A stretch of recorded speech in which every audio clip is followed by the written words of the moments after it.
Assalamualaikum warahmatullahi wabarakatuh.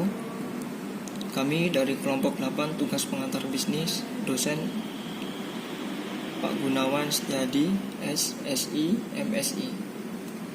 Perkenalkan, nama saya Wahyu Aji Nugroho Sasongko dan teman saya Nila Agustin, Prodi S1 Ekonomi Syariah. Materi fungsi produksi. Langsung saja kita mengenal pengertian fungsi produksi. Fungsi produksi adalah fungsi matematika yang menghubungkan kuantitas output dengan input yang digunakan dalam proses produksi. Biasanya, ekonom menganggap modal dan tenaga kerja adalah satu-satunya input produksi.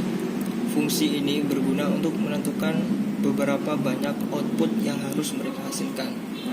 Mengingat harga suatu produk dan untuk mencapai output itu, kombinasi input apa yang harus mereka gunakan. Jenis-jenis proses produksi. Pengertian proses produksi. Dalam implementasinya, proses ini membutuhkan waktu yang berbeda. Ada yang pendek dan ada juga yang cukup lama. Berdasarkan metode implementasi, proses produksi dapat dibagi menjadi dua jenis, yaitu 1. Produksi jangka pendek adalah kegiatan produksi yang secara cepat dan berlangsung menghasilkan produk, barang atau jasa untuk konsumen.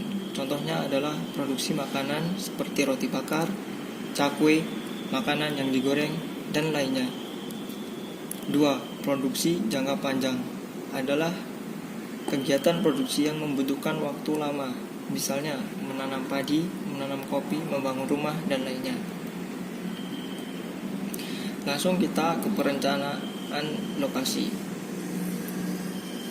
Perencanaan lokasi merupakan suatu kegiatan strategis yang bertujuan untuk memaksimalkan keuntungan lokasi bagi perusahaan sehingga perusahaan atau pabrik dapat beroperasi dengan lancar, dengan biaya yang rendah dan memungkinkan perluasan di masa datang.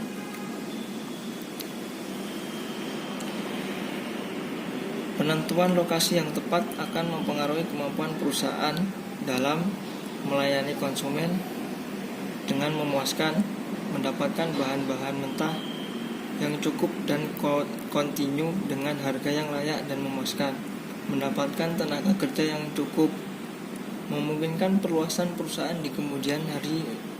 Lokasi merupakan salah satu faktor terpenting bagi perusahaan karena dapat mempengaruhi perkembangan dan kelangsungan hidup perusahaan.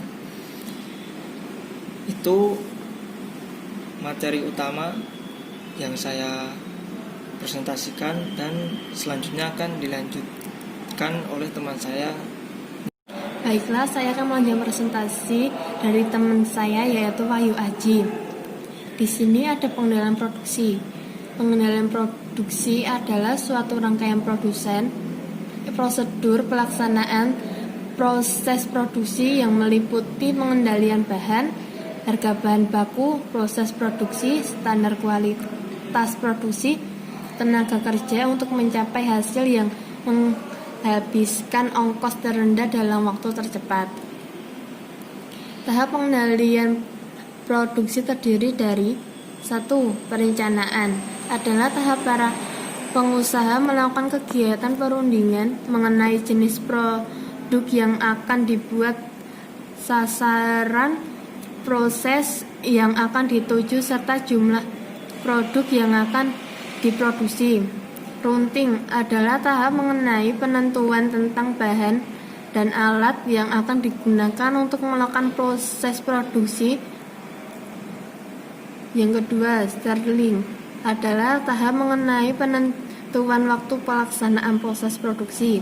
Yang ketiga, dispatching adalah tahap mengenai terdapat surat perintah untuk para anggota untuk melakukan kegiatan produksi. Pengendalian produksi berfungsi untuk beberapa hal, yaitu 1. Sebagai perencanaan produksi. 2. Untuk menentukan urutan kerja dan waktu kerja. 3. Untuk memberikan perintah kerja. 4. Untuk sebagai tindak lanjut dalam pelaksanaan proses produksi. Penutup. Kesimpulan, dapat disimpulkan bahwa produksi harus diperhatikan tata cara dan prosedur agar proses produksi dapat berjalan dengan lancar dan menguntungkan.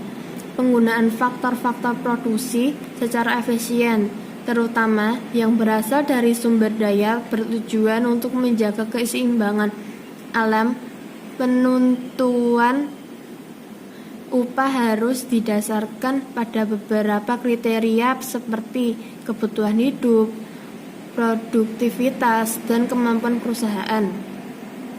Fungsi produksi adalah salah satu alat tools yang dapat membantu produsen dalam memberikan biaya penggunaan faktor produksi, pendapatan, dan keuntungan dari kegiatan produksi yang dijelaskan.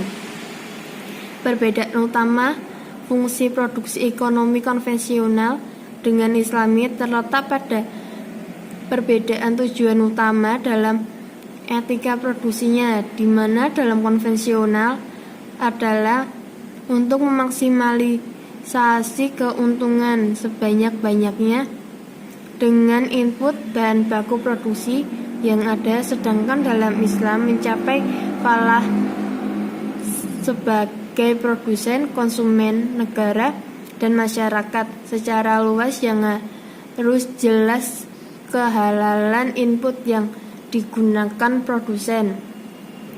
Cukup demikian presentasi dari kelompok 8. Kurang lebihnya saya mohon maaf. Wassalamualaikum warahmatullahi wabarakatuh.